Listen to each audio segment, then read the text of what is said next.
बच्चों, मैं डॉक्टर महेश कुमार पालीवाल, सहायक आचार्य रसायन विज्ञान, राजकीय कन्या महाविद्यालय चोमू।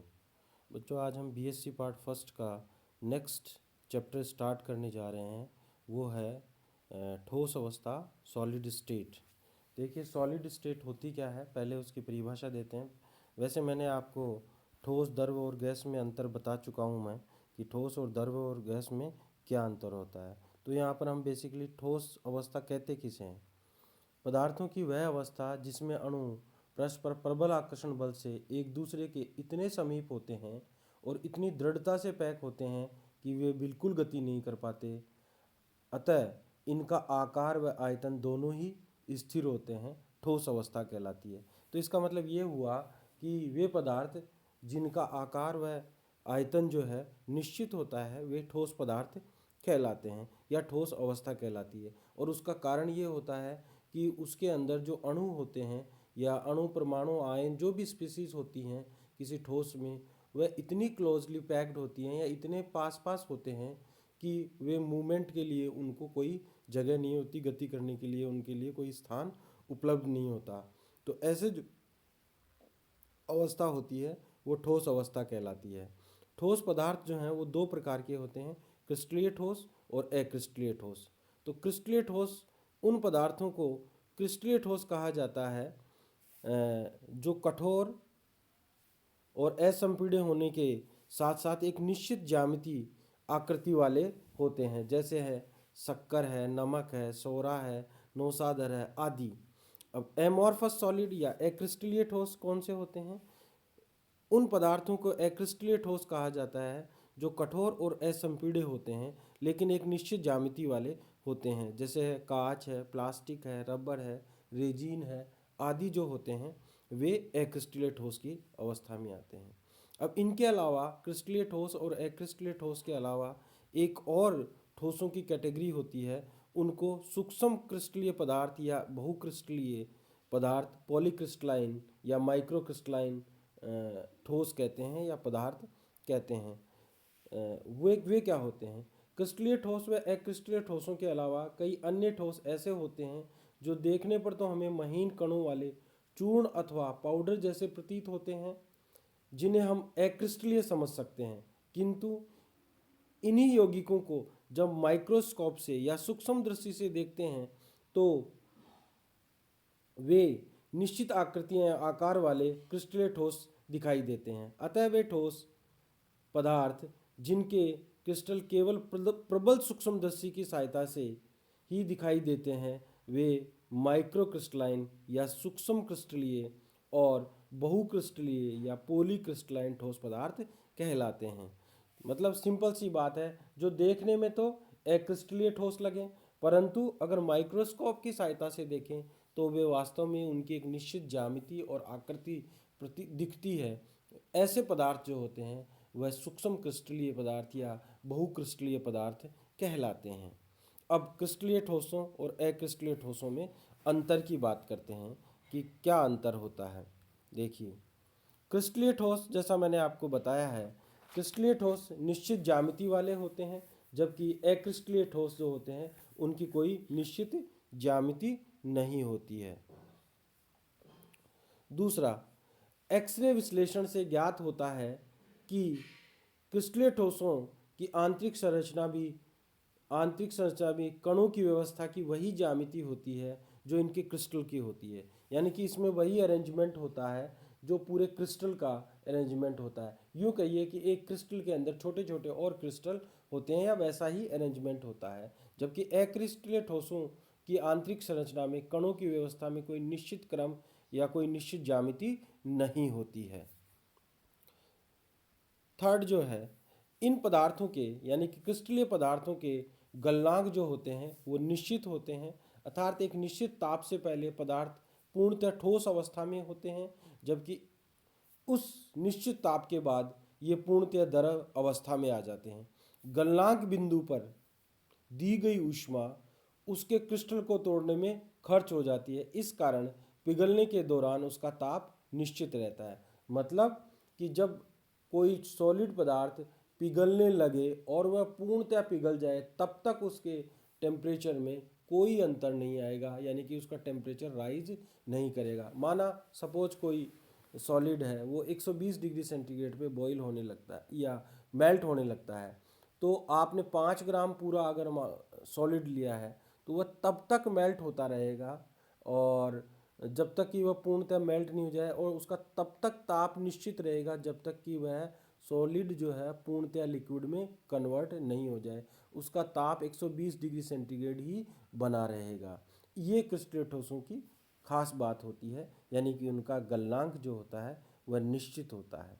दूसरा जो है, अक्रिस्टलीय ठोसों में जो होता है कोई निश्चित गलनांक नहीं होता। ये ताप पाकर मृदु हो जाते हैं, यानी सॉफ्ट हो जाते हैं और अंततः द्रवों की भांति बहने लगते हैं।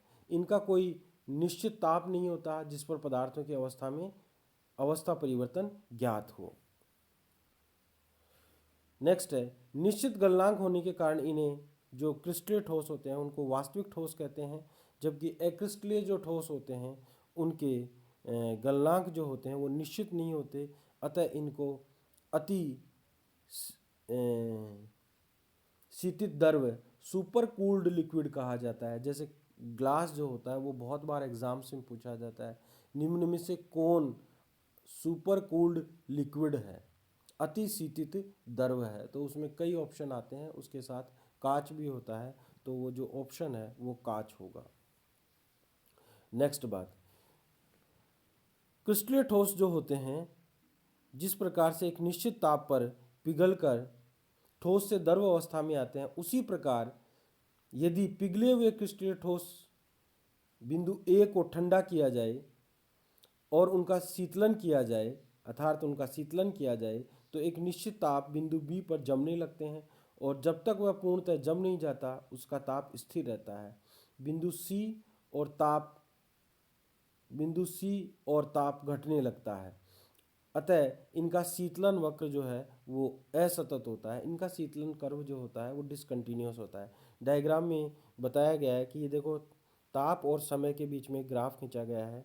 एक से अपन जैसे मान लो इसका टेम्परेचर 100 डिग्री सेंटीग्रेड है, इसको कूल करते हैं तो बी तक इसका टेम्परेचर गिरता है, पर मतलब 40 मिनट से लेकर लगभग 70 मिनट तक इसके ताप में कोई परिवर्तन नहीं आता। माना 60 डिग्री सेंटीग्रेड है तो 60 ही रहता है, और इस अवस्था में ये क्या है, लिक्विड से सॉलिड, यानी कि जो जितना लिक्विड होता है वो टोटल सॉलिड में कन्वर्ट हो जाता है और सी बिंदु के बाद पुनः वापस ताप गिरने लगता है। यानी कि इनका जो कूलिंग कर्व है वह क्या होता है, डिसकंटिन्यूअस होता है, असतत होता है, जबकि अक्रिस्टलीय ठोसों का कूलिंग कर्व जो होता है वो कंटिन्यूअस होता है, क्योंकि इनके गलनांक निश्चित नहीं होते। अतः यदि पिघले हुए अक्रिस्टलीय ठोस को ठंडा किया जाए तो उसका ताप जो है वो लगातार कम होता जाता है और ऐसा कोई बिंदु नहीं आता जिस पर कि उसका ताप स्थिर हो जाए।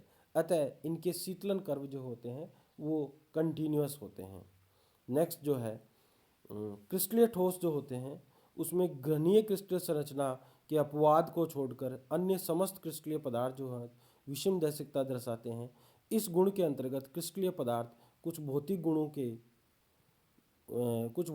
के भिन्न भिन्न दिशाओं में प्रयोग करने पर भिन्न भिन्न मान देते हैं, जबकि अक्रिस्टलीय ठोस जो होते हैं वो समदैशिकता दर्शाते हैं। अतः इनके भौतिक गुणों का किसी भी दिशा में अध्ययन किया जाए तो समान ही परिणाम प्राप्त होते हैं, यानी जो फिजिकल प्रॉपर्टीज़ हैं उनके मान समान ही प्राप्त होते हैं। इनको नेक्स्ट जो है टॉपिक में विस्तार से पढ़ते हैं, क्योंकि इसके ऊपर समदैशिकता और विषमदैशिकता पर एक शॉर्ट नोट पूछा जाता है।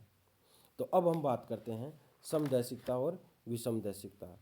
तो देखिए, समदैशिकता क्या होती है, जैसा नाम से ही पता चल रहा है, समदैशिकता यानी कि सभी दिशाओं में समान। अब सभी दिशाओं में समान क्या, भौतिक गुण यदि सभी दिशाओं में समान है तो इसका मतलब उस पदार्थ में समदैशिकता पाई जाती है, और यदि सभी दिशाओं में भौतिक गुणों के मान समान प्राप्त नहीं होते तो ऐसे पदार्थ जो होते हैं वो विषम दैशिकता प्रदर्शित करते हैं। तो मैंने आपको जैसा पहले ही बताया है, क्रिस्टलीय ठोस जो होते हैं वो विषम दैशिकता प्रदर्शित करते हैं, जबकि अक्रिस्टलीय ठोस होते हैं वो समदैशिकता प्रदर्शित करते हैं। तो हम बात करते हैं सबसे पहले समदैशिकता। पदार्थों के कुछ भौतिक गुण जैसे ऊष्मा, विद्युत चालकता, कठोरता, अपवर्तनांक आदि ऐसे गुण हैं जो किसी अक्रिस्टलीय यौगिकों के लिए किसी भी दिशा में ज्ञात किया जाए तो उनके मान समान ही आते हैं। अर्थात भौतिक गुणों के मान सभी दिशाओं में समान ही आते हैं। इसे ही पदार्थों की समदैशिकता कहते हैं। अतः अक्रिस्टलीय ठोसों को समदैशिक ठोस भी कहा जाता है।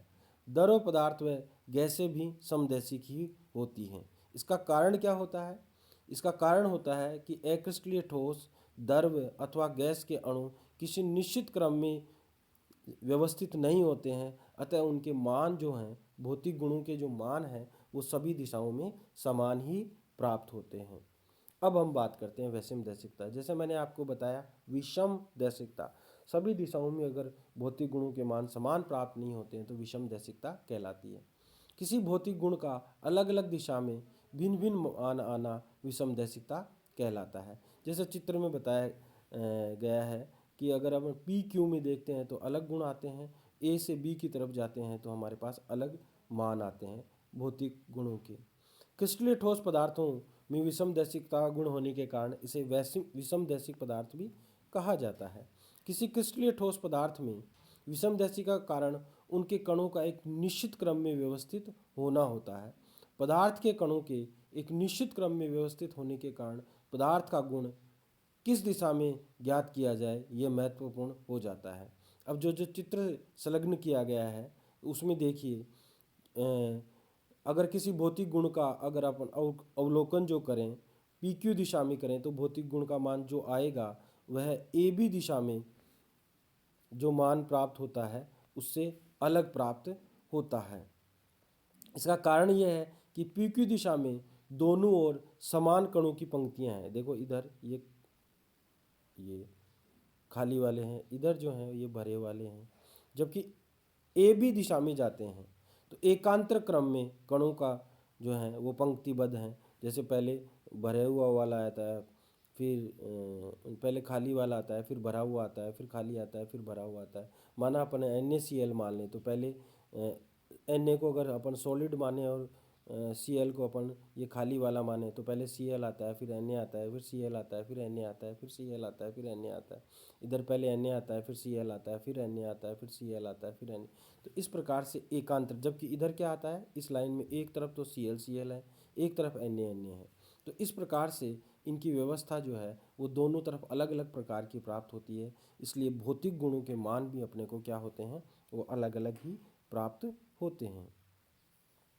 क्रिस्टलीय ठोसों यानी क्रिस्टलीय यौगिकों में घनीय संरचना को, क्यूबिक संरचना को वाले यौगिकों का व्यवहार एक अपवाद है, अर्थात उनमें समदैशिकता पाई जाती है। इसका कारण है कि घनीय संरचना वाले यौगिक के कण इतने व्यवस्थित ढंग से होते हैं कि सभी दिशाओं में एक जैसी व्यवस्था होती है। जो क्यूबिक स्ट्रक्चर वाले होते हैं, घनीय संरचना वाले क्रिस्टल होते हैं, उनमें इतनी परफेक्ट अरेंजमेंट होता है कि सभी दिशाओं में जो कणों की व्यवस्था होती है वो एक जैसी प्राप्त होती है। तो भौतिक गुण भी एक जैसे प्राप्त होते हैं। तो जो घनीय यौगिक होते हैं वो क्रिस्टलीय होते हुए भी उनमें समदैशिकता पाई जाती है, ये एक अपवाद है। अब अपन नेक्स्ट क्लास में इकाई कोशिका, ये क्रिस्टल जालक, त्रिविम जालक और इसके बारे में पढ़ेंगे। और उसके बाद अपन जालकों के प्रकार क्या होते हैं, क्रिस्टलीय समुदाय कितने होते हैं, उसके बारे में विस्तार से पढ़ेंगे। धन्यवाद।